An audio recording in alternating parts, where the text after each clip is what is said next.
ഈ സൂറത്ത് മഗ്രിബ് നിസ്കാരം കഴിഞ്ഞ് ആ മഗ്രിബ് നിസ്കാരത്തിന് ശേഷമുള്ള ദിക്റുകളും കഴിഞ്ഞ്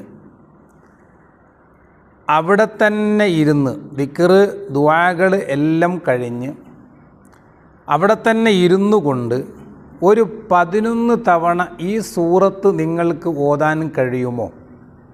ചെറിയ സൂറത്താണ്, വലിയ സൂറത്ത് യാസീനോ സൂറത്തുൽ ബഖറ അങ്ങനെയുള്ള സൂറത്തുകളല്ല, താഴെയുള്ള ചെറിയ സൂറത്ത്. നിങ്ങൾക്കത് എന്നും പതിവായി ഓതാൻ കഴിഞ്ഞാൽ, നിങ്ങളതിന് സമയം കണ്ടെത്തിയാൽ, നിങ്ങളുടെ പ്രശ്നങ്ങൾ തീരാൻ വേണ്ടി, നിങ്ങളുടെ പ്രാരാബ്ധങ്ങളൊന്ന് തീർന്നു കിട്ടാൻ വേണ്ടി മറ്റ് സ്ഥലങ്ങളെ സമീപിച്ചുകൊണ്ട് സമയം കളയുന്നതും അതിനുവേണ്ടി സമയം ചെലവഴിക്കുന്നതൊക്കെ നിങ്ങൾക്ക് ലാഭിക്കാൻ വേണ്ടി സാധിക്കും.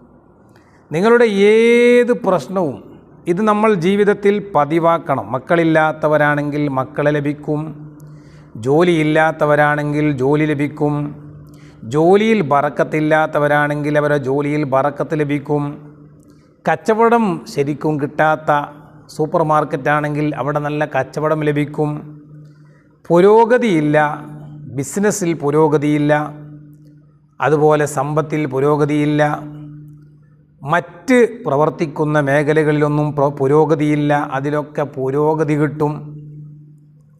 അതുപോലെ ടെൻഷനാണോ അത് മാറിക്കിട്ടും. രോഗങ്ങളാണ്, പ്രയാസങ്ങളാണ്, വേദനകളാണ്, അത് മാറിക്കിട്ടും. മഹാനരായ ഹാത്തമുൽ അസ്സമ്മ് റളിയല്ലാഹു അൻഹു വലിയ മഹാനാണ്, ചരിത്രത്തിൽ അറിയപ്പെട്ട വലിയ മഹാൻ. ആ മഹാൻ്റെ അടുത്ത് വന്നുകൊണ്ട് ഒരു സഹോദരി പറയുകയാണ് ഇങ്ങനെയുള്ള ഒരുപാട് പ്രശ്നങ്ങൾ.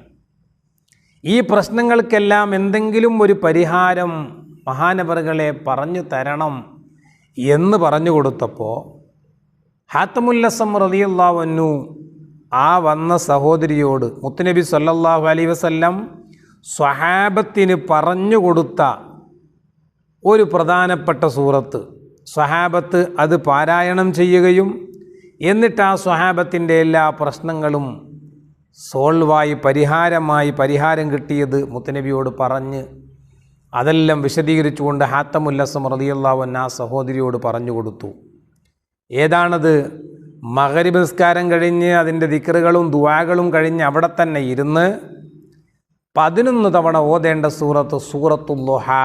ബിസ്മില്ലാഹിർ റഹ്മാനിർ റഹീം. വല്ളുഹാ വല്ലൈലി ഇദാ സജാ എന്ന് തുടങ്ങുന്ന ആ സൂറത്താണ് ഓതേണ്ടത്. അത് 11 തവണ ഓതണം. എന്നിട്ട് നമ്മൾ ആവശ്യങ്ങൾ പറഞ്ഞ് ദുആ ചെയ്താൽ മതി. ഹാത്തമുൽ അസ്സം തങ്ങളുടെ അടുത്തേക്ക് വന്ന ആ പെണ്ണ് അതും വാങ്ങിപ്പോയി. വർഷങ്ങൾക്ക് ശേഷം വീണ്ടും ആ സ്ത്രീയെ കണ്ടുമുട്ടിയപ്പോൾ ആ സ്ത്രീക്ക് പറയാനുള്ളത്, തങ്ങൾ പറഞ്ഞതുപോലെ എന്നും ഞാൻ ആ സൂറത്ത് പതിവായി പാരായണം ചെയ്തു. എൻ്റെ എല്ലാ പ്രശ്നങ്ങളും, എൻ്റെ ജീവിതത്തിലുള്ള എന്തെല്ലാം പ്രശ്നങ്ങളുണ്ടോ ഓരോന്ന് എണ്ണി പറഞ്ഞ് മഹാനവറുകളോട് പറഞ്ഞു ആ പെണ്ണ്, എൻ്റെ എല്ലാ പ്രശ്നങ്ങൾക്കും പരിഹാരമുണ്ടായി. ഇൻഷാ അല്ലാഹ് നമുക്ക് പരിഹാരമുണ്ടാകും. നിങ്ങളൊക്കെ അത് പാരായണം ചെയ്യാൻ വേണ്ടി ശ്രമിക്കുക. അള്ളാഹു അതിന് നമുക്ക് തൗഫീക്ക് നൽകുമാറാകട്ടെ. സൂറത്തുൽ ളുഹാ മുത്തുനബി സല്ലല്ലാഹു അലൈഹി വസല്ലം തങ്ങളുടെ മദ്ഹ് പറയുന്ന സൂറത്താണ്. അത് പാരായണം ചെയ്താൽ അള്ളാഹു നമ്മുടെ എല്ലാ കാര്യങ്ങളും എളുപ്പമാക്കി തരും. അള്ളാഹു തൗഫീക്ക് നൽകുമാറാകട്ടെ. അസ്സലാമു അലൈക്കും വറഹ്മത്തുള്ളാഹി വബറകാതുഹു.